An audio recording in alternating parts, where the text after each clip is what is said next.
The following are the 6 snippets from episode 1 of The Whispers. Number 1. People think the worst pain comes from being lied to.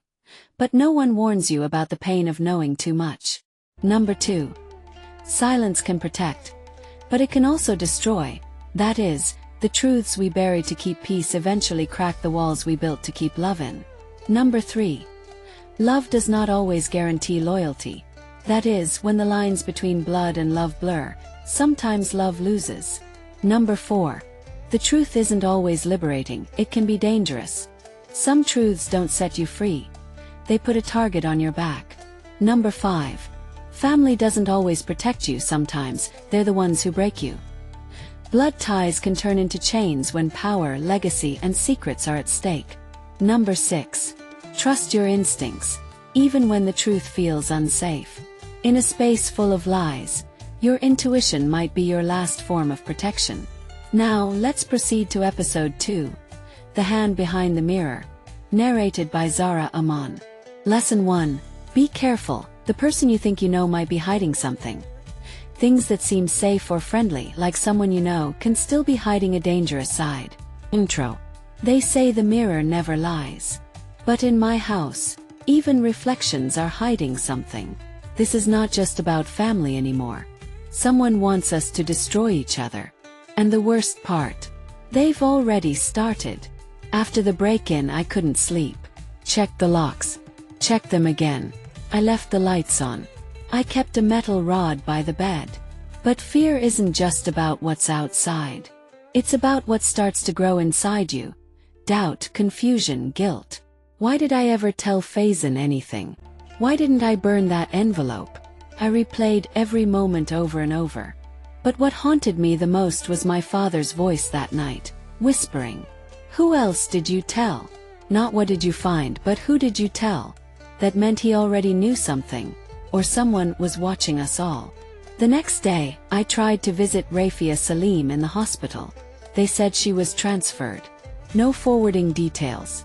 No discharge report. Just like that. Even when I begged, the nurse simply said, "Sometimes it's safer if you stop asking questions, miss." My hands started shaking again. The woman who gave me the truth had vanished. And the truth she gave me, it was nowhere to be found. Lesson 2. When suspicion grows, question everyone, including yourself. Doubt always starts as a seed in one's mind first, before it sprouts into suspicion of others around you, and ultimately weakens even your own instincts. In a web of lies, self-doubt can be as perilous as betrayal by others. Continuation. Faison stopped taking my calls. My mother refused to speak about the court case. She just prayed longer every day, like she was begging God to stop something from breaking. And my father, he had become a man of stone. No emotion, no explanation. He was building walls faster than I could climb them.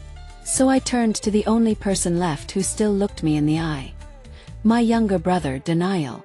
Denial is just 17. But he's sharp. Too sharp. And lately, he'd been watching everything. Quietly, like a ghost inside the house. One night he whispered to me, "Appa, do you trust Faison?" I didn't know what to say. He continued, "I saw him. With Uncle Rahim. At night. Near Nana's old study. They were carrying something. It looked like boxes. Files. Uncle Rahim was our mother's cousin. Quiet man. Always helpful. Always in the background." Lesson 3. Information is power. And also a deadly weapon. What you know can protect you, or make you the target of those desperate to silence you. I never thought to suspect Uncle Rahim. Until I remembered that Uncle Rahim used to be a clerk in the Land Revenue Office. He had access to property documents, titles, and seals. Was he the one who forged the signature? Was Faison just a pawn? I confronted Faison that evening. In public. His office. I told him I knew everything. That he and Uncle Rahim had staged the forgery. But instead of denying it, he smiled. Not a sweet smile. Cold one. The kind you only wear when you know the game is already lost. And you're the one who set the board. He looked at me and said, "Zara, you think this is about land? It never was. Before I could ask anything, he walked away. I felt it, and that led to my fourth lesson. Lesson 4. Family bonds can be the perfect cover for manipulation. The closer someone is to you, the easier it is to hide an agenda beneath love or loyalty. Conted. What I felt at that moment can be likened to when the floor beneath your life shifts, and you realize you've been standing on a lie. Back at home, the tension exploded. My mother and father had a full-blown argument for the first time in years. She slammed a teacup. He yelled back something about burying her brother's shame for too long. Froze. Her brother. Zubair. No, she had another brother. Ajid. The one who died in an accident 30 years ago. That was the family story.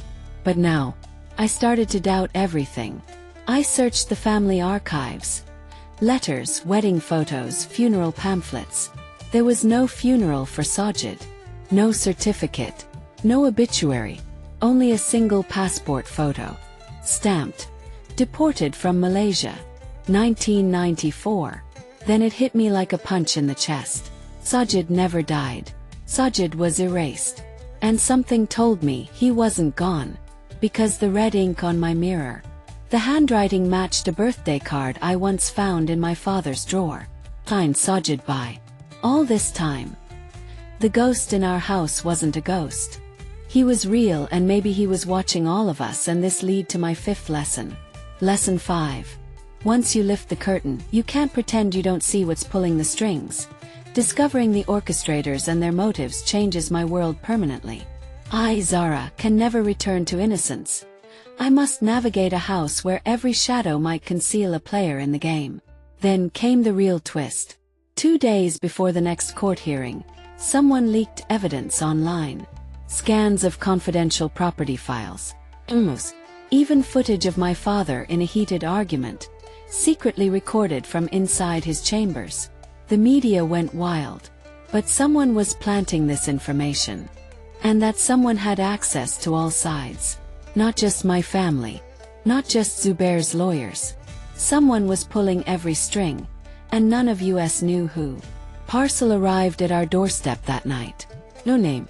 Just a memory card inside. We played it. It showed a man, face hidden, meeting Faizan and Uncle Rahim in a warehouse. Talking about a bigger plan. Saying one sentence that chilled me to my soul. Once the judge, my father, is out of the way, she'll inherit it all. And we'll control her. Control me. Why? What inheritance? What were they planning? I confronted my father one last time. I begged him. Cried. I screamed. He just looked at me and said, "Some truths protect you, Zara. Others will destroy you.